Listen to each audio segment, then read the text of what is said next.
So William, disappointing performance there. What went wrong? Yeah, I think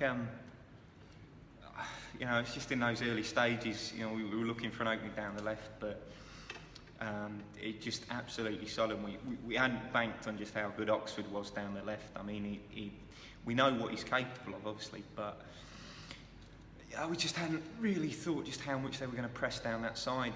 And when you're confronted with that, you can't do anything about it.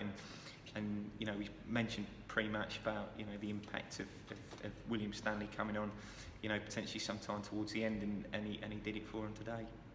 Talk us through your advance in the early stages. Is that something you've practiced during training?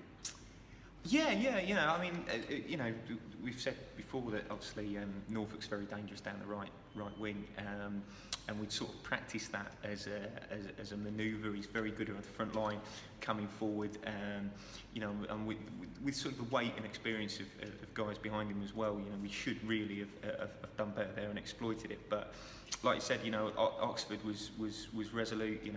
He stood up tall.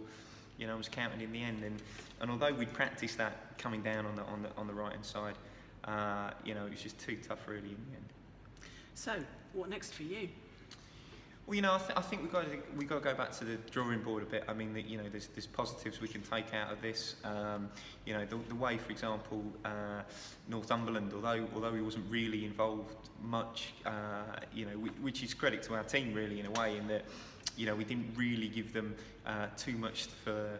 There wasn't really much for us to worry about really, because obviously they were held back line pretty subtly and kind of marked some of their other players out of the game for quite a long time.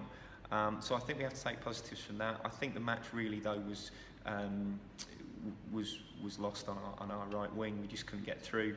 I think finally though, when we did break through towards the end, with Richard leading the charge himself, we were very, very close. I think he was probably only 8 foot away from finishing off by himself, so all credit to him. But when one of Henry's blokes, a chap called Reece Thomas, he's pretty new. He's one of their newest signings as well. Obviously he wanted to make a name for himself, and when he got in there, Richard had got no chance really. He just got absolutely swamped around him with players, and couldn't get himself out of it. And as soon as that happened, they managed to break us and push us back even more. Finally, we saw a return to the dark days of the game. Your thoughts on that?